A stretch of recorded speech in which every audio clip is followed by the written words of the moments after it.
Praise the Lord. നമ്മൾ ഒരുപാട് കാലമായിട്ട് വചനം വായിക്കുന്ന ആൾക്കാരാണ്, വചനം പഠിക്കാറുണ്ട്. വചനത്തെ നമ്മളിങ്ങനെ എല്ലാ ദിവസം നോക്കാറുണ്ടായിരിക്കും, പല കാര്യങ്ങളും വചനം ഇങ്ങനെ ഒരുപാട് പഠിക്കുന്നുണ്ടായിരിക്കും. പക്ഷേ ഈ വചനം എന്തുകൊണ്ടാണ് നമുക്ക് നമ്മുടെ ലൈഫിലൊരു മാറ്റം ഉണ്ടാക്കാത്തതാണ്? നമ്മുടെ പ്രെയർ ലൈഫ് ഉയരാത്തതാണ്? നമ്മുടെ വിശുദ്ധി വളരാത്തതാണ്? 1 തെസ്സലോനിക്ക 2:13 ഞങ്ങളിൽ നിന്ന് നിങ്ങൾ ശ്രവിച്ച ദൈവവചനം മനുഷ്യരുടെ വചനമായിട്ടല്ല, വിശ്വാസികളായ നിങ്ങളിൽ പ്രവർത്തിക്കുന്ന ദൈവത്തിന്റെ വചനമായിട്ടാണ് നിങ്ങൾ സ്വീകരിച്ചത്. ഞങ്ങളിൽ നിന്ന് നിങ്ങൾ ശ്രവിച്ച ദൈവവചനം മനുഷ്യരുടെ വചനമായിട്ടല്ല, വിശ്വാസികളായ നിങ്ങളിൽ പ്രവർത്തിക്കുന്ന ദൈവത്തിന്റെ വചനമായിട്ടാണ് നിങ്ങൾ സ്വീകരിച്ചത്. നമ്മൾ ഈ വചനം സ്വീകരിക്കുന്നത് എന്തായിട്ടാണ്? മനുഷ്യരുടെ വചനമായിട്ടാണോ, അതോ വിശ്വാസികളായ നമ്മളിൽ പ്രവർത്തിക്കുന്ന ദൈവത്തിന്റെ വചനമായിട്ടാണോ? വിശ്വാസികളെ ഇനി പ്രവർത്തിക്കാൻ സാധിക്കുന്ന, എന്നിൽ മാറ്റം ഉണ്ടാക്കാൻ സാധിക്കുന്ന ദൈവത്തിന്റെ വചനമായിട്ടാണോ, അതോ ഏതോ മനുഷ്യന്റെ ഒരു അച്ഛൻ പ്രസംഗിക്കുന്നു, ആ അച്ഛന്റെ വചനമായിട്ടാണോ നമ്മൾ സ്വീകരിക്കുന്നത്? ഡയലിസ് പ്രസംഗിക്കുന്നു, അത് അച്ഛന്റെ വചനമായിട്ട് സ്വീകരിക്കുന്നത്?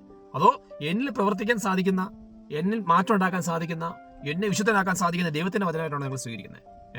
ഹെബ്രായ 4:2 വചനമുണ്ട്, അവർ കേട്ട വചനം അവർക്ക് പ്രയോജനപ്പെട്ടില്ല, കാരണം അവർ അത് വിശ്വസിച്ചില്ല. അവർ കേട്ട വചനം അവർക്ക് പ്രയോജനപ്പെട്ടില്ല, കാരണം അവർ അത് വിശ്വസിച്ചില്ല. നമുക്കൊരു വചനം കിട്ടിക്കഴിയുമ്പം നമ്മളത് വിശ്വസിക്കണം.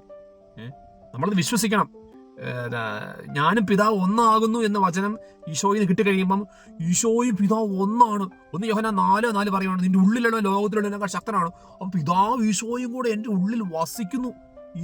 അപ്പോൾ ഈ ലോകത്തിലുള്ളതിനേക്കാൾ ശക്തനായ ഈശോ എൻ്റെ ഉള്ളിൽ വസിക്കുന്നു എന്ന് വിശ്വസിക്കണം. അങ്ങനെ വിശ്വസിക്കുമ്പോഴാണ് ആ വചനം അങ്ങോട്ട് പ്രവർത്തിക്കുക. നിങ്ങൾ ഹൃദയം അസ്വസ്ഥമാക്കേണ്ട, ഈശോ പറയുമ്പോൾ എൻ്റെ ഹൃദയത്തെ അസ്വസ്ഥമാക്കാതിരിക്കാനുള്ള എന്തോ ഒരു ശക്തി ഈ വചനത്തിലുണ്ട് എന്ന് ഞാൻ വിശ്വസിക്കണം. അപ്പോൾ എൻ്റെ ഉള്ളിലുള്ള അസ്വസ്ഥതകൾ മാറിപ്പോകും.